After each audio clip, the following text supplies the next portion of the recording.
윤석열 대통령 탄핵 여부를 헌법재판소가 언제 선고하느냐에 온 국민의 관심이 집중되고 있습니다. 헌재가 이번 주에 결론을 낼 거라면 오늘 공지가 될 것으로 보입니다. 김세영 기자입니다. 어제 열린 박성재 법무장관의 탄핵 심판 1차 변론. 국회 측은 박 장관이 계엄 직후 안가 회동에 참석하는 등 내란 행위에 관여했고 국회에 자료 제출을 거부하는 등 국회법을 위반해 파면이 불가피하다고 주장했습니다. 박 장관 측은 탄핵 소추가 졸속으로 이뤄졌고 사유도 불명확하다며 각하돼야 한다고 맞섰습니다. 재판부는 어제 한 차례 변론을 끝으로 변론 기일을 종결했습니다. 형사재판 진행을 이유로 절차가 정지된 손준성 검사 탄핵 사건을 제외하면 현재 헌법재판소에 계류 중인 탄핵 심판은 윤석열 대통령과 한덕수 국무총리, 조지호 경찰청장, 박성재 장관 등 4건입니다. 조지호 청장을 제외하고는 변론 기일이 종결돼 결론만 남았습니다. 헌재는 윤 대통령 탄핵 심판 선고기일 일정을 어제도 발표하지 않았습니다. 선고가 이번 주라는 걸 전제로 보면 목요일 아니면 금요일로 좁혀진 겁니다. 이 경우 오늘 아니면 내일 공지가 있어야 합니다. 헌재의 숙고가 길어지다 보니 다양한 주장도 나오고 있습니다.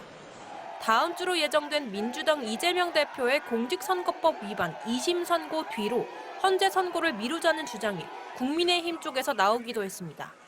하지만 헌재가 정치적 이해관계까지 고려해 선고 기일을 지정하지 않을 것이라는 게 대체적인 시각입니다. 5대 쟁점 중 하나라도 중대한 헌법 위반으로 드러나면 파면될 수 있기 때문에 인용 가능성이 높다는 게 법조계 중론입니다. 다만 평의 과정은 철저하게 보안에 붙여져 있어 재판관들이 어떻게 의견을 모아가고 있는지 알 수는 없습니다. 헌재는 평의 사안은 공개 자체가 법으로 금지돼 있는 만큼 선고기일 합의 내용도 확인 불가라는 입장을 재차 강조했습니다. MBC 뉴스 김세영입니다. 노상원 전 정보사령관 수첩엔 전직 대통령은 물론 정치인과 판사 등의 이름이 적혀 있었습니다. 비상계엄 직후 이들을 수거해 사살하려 한 계획으로 보이는데요. 공교롭게도 그는 계엄 몇 달 전 시신을 임시 보관하는 영현백을 대량으로 사들이고 종이로 만든 관 구매도 문의한 것으로 확인됐습니다. 고병찬 기자입니다. 골판지를 접어 만든 종이관입니다. 지난해 8월 22일 이군단 사령부 소속 군무원이 서울의 종이관 제조업체에 연락을 했습니다. 군부대에서 근무 중인데 영현, 즉 시신이동 보관업체를 알아보고 있다며 제작 소요 시간은 물론 한 번에 몇 개까지 운송할 수 있냐고 물었습니다. 그러면서 사망자가 예를 들어 3,000개가 필요하다면 어떻겠냐고 말을 꺼낸 뒤 종이관 1,000개를 구매할 경우 가격이 얼마냐고 구체적으로 문의했습니다. 구매 계획을 구체화해서 보고하겠다고 한 군무원은 그 후로 연락이 오지 않았고 해당 업체도 종이관을 보내지는 않았습니다. MBC 취재 결과 군이 시신 처리를 위해 민간업체에서 관을 사들인 전례는 지난 5년간 없었고 창군 이래로도 한 번도 없을 거라는 게 군 관계자 설명입니다. 연간 사망자가 100명이 되지 않는 군에서 그것도 지상작전사령부 산하 2군단에서만 1000여 구에 달하는 시신 처리를 예상한 계획을 갑자기 세운 겁니다. 또 육군이 실제로 시신을 임시 보관하는 영현백을 대량으로 사들인 사실도 추가로 확인됐습니다. 지난해 1월 1,883개였던 육군의 영현백은 1년 내내 비슷한 수준으로 유지하다 돌연 12월에 4,940개로 크게 늘었습니다. 평소 보유량의 2배 가까운 3,114개를 갑자기 구입한 건데 MBC가 기록을 확인한 2021년 이후 육군이 이렇게 많은 영현백을 보유한 적은 없었습니다. 12월 3일 윤석열 대통령의 비상계엄 선포를 전후해 군이 무언가 다수의 시신 발생을 대비한 게 아니냐는 의혹이 제기됩니다. 비상계엄의 비선으로 지목된 노상원 전 정보사령관의 수첩엔 이재명 민주당 대표와 문재인 전 대통령, 이준석 의원과 유시민 작가 등을 A급 수거 대상으로 분류하고 수거한 A급 처리 방안으로 수집소 이송 중 사고, 가스, 폭파, 침몰, 격침이라는 글이 적혀 있었습니다. 수집소 중 한 곳으로 오음리를 적어뒀는데 공교롭게도 강원도 화천 오음리엔 종이관을 문의했던 2군단 산하 702 특공연대가 있습니다. 2군단은 종이관을 문의한 이유에 대해 지난해 을지 자유해방패 훈련 중 전시 사망자 처리에 대한 아이디어 차원으로 논의했다 실효성이 없어 중단한 계획이라고 밝혔습니다. 육군은 비축한 영현백에 대해 2022년 하참 지침에 따라 중기계획상 반영된 물량이 12월에 납품된 것이라며 비상계엄과는 무관하다고 밝혔습니다. MBC 뉴스 고병찬입니다. 미국 트럼프, 러시아 푸틴 대통령이 우리 시간 오늘 새벽 전화 통화를 하고 에너지 인프라 분야에 대한 30일간 휴전에 합의했다고 밝혔습니다. 또 최종적인 휴전안 등에 대한 논의를 중동에서 시작하기로 했다고 설명했습니다. 워싱턴에서 김재용 특파원입니다. 약 한 달 만에 다시 진행된 트럼프 푸틴 두 정상 간 전화 통화에서 양측은 러시아와 우크라이나가 에너지와 인프라 분야에 대한 공격을 30일간 중단하기로 합의했다고 밝혔습니다. 회담은 미국 동부 시간 오전 10시에 시작돼 90분간 이어졌는데 트럼프 대통령은 SNS에 생산적인 대화였고 평화협정의 여러 요소를 논의했다고 전했습니다. 크렘린궁 역시 두 정상이 전쟁 상황을 상세하고 솔직하게 논의했다고 언급했습니다. 그러면서 트럼프 대통령이 에너지 시설에 대한 공격 중단을 먼저 제안했고 이에 푸틴 대통령이 긍정적으로 반응하며 즉시 군에 해당 명령을 내렸다고 설명했습니다. 이 과정에서 미국은 에너지와 인프라라고 구분해 표현한 반면 러시아는 에너지 인프라라고 언급해 미세한 차이를 드러내기도 했습니다. 당초 미국은 지난달 우크라이나와 협상에 전면적인 30일 휴전안을 제시한 바 있습니다.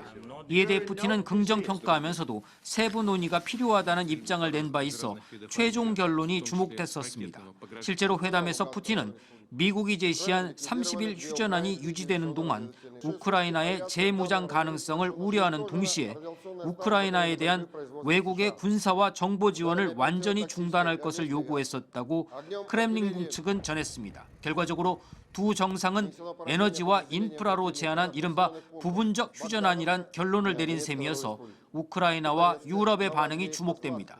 일단 우크라이나 젤렌스키 대통령은 휴전안을 지지한다면서도 트럼프 대통령과의 대화를 원한다고도 언급해 추가 논의가 있을 것으로 전망됩니다. 특히 미러 정상은 전면적 휴전과 영구적인 평화에 대한 협상을 중동에서 즉시 시작하기로 합의한 것으로도 전해져 이를 둘러싼 우크라이나 측의 입장이 반영될지도 주목됩니다. 한편 회담에선 푸틴이 러시아, 우크라이나 간 175명씩의 포로 교환과 미국, 러시아 간 아이스하키 경기도 제안했다고 크렘린 측은 전했습니다. 또 전략무기 감축에 대한 논의도 일부 진행된 것으로 보이는데 백악관은 전략무기 확산 중단을 최대한 넓게 적용하기 위해 다른 당사자들과 관여하기로 했다고 설명했습니다. 이는 전략무기 감축 협상에 중국을 포함시키고 싶다는 뜻으로 풀이되기 때문에 이에 대해 중국이 어떻게 반응할지도 주목되는 상황입니다. 워싱턴에서 MBC 뉴스 김재용입니다. 미국이 불공정하다고 생각하는 무역 관행을 중단하는 국가는 상호 관세를 피해갈 수도 있다고 트럼프 행정부가 밝혔습니다. 또 중국이 미국산 반도체를 확보하지 못하도록 앞으로의 무역 협정에 우회 수출 통제를 포함하려 한다고도 강조했습니다. 김태윤 기자입니다. 도널드 트럼프 대통령이 상호관세 발표일로 예고한 오늘 4월 2일, 스콧 베센트 미국 재무부 장관이 폭스뉴스 인터뷰에서 이날 발표할 상호관세율이 국가별로 다를 것이라고 말했습니다. 다른 나라가 관세와 비관세 장벽, 환율 조작 등을 중단한다면 관세 장벽을 세우지 않겠다는 겁니다. 베센트 장관은 4월 2일 어떤 국가는 그 숫자가 꽤 낮을 수 있고 어떤 국가는 꽤 높을 수 있다고 설명했습니다. 다만 자신은 그 숫자를 보지 못했다며 미국 무역 대표부와 상무부가 국가별 관세율을 산정하고 있다고 밝혔습니다. 베센트 장관은 4월 2일이 다가오면서 미국을 가장 나쁘게 대우하는 교역 상대국 중 일부는 이미 트럼프 대통령에게 와서 관세를 크게 낮추겠다고 제안했다고도 덧붙였습니다. 미 상무부는 중국이 미국산 반도체를 확보하지 못하도록 앞으로 각국과의 무역 협정에서 우회 수출 통제를 포함할 것이라는 입장도 밝혔습니다. 하워드 러트닉 상무장관은 현지 시간 18일 산업안보국 컨퍼런스에서 중국이 미국산 반도체를 확보하지 못하도록 기업과 외국 정부의 도움을 구하려 한다고 말했습니다. 러트닉 장관은 올해 초 출시돼 화제를 일으킨 중국산 생성형 인공지능 스타트업 딥시크가 미국산 반도체를 부적절하게 활용했다는 주장을 거듭했습니다. 그러면서 사람들이 돈을 벌기 위해 미국산 반도체를 중국으로 보내고 있다며 트럼프 행정부가 중국으로 반도체가 유입되지 않도록 수출 통제를 무역 협정에 포함하는 것을 추진할 계획이라고 설명했습니다. 여기서 언급한 무역 협정은 4월 2일 예고한 상호관세 부과 이후 각국과 새롭게 체결한 무역 협정을 의미하는 것으로 보입니다. 한편 국제신용평가사 피치가 트럼프 행정부의 관세 정책에 따른 글로벌 무역 전쟁 위험을 고려해 올해 미국의 성장률 전망치를 종전 2.1%에서 1.7%로 하향 조정했습니다. MBC 뉴스 김태윤입니다.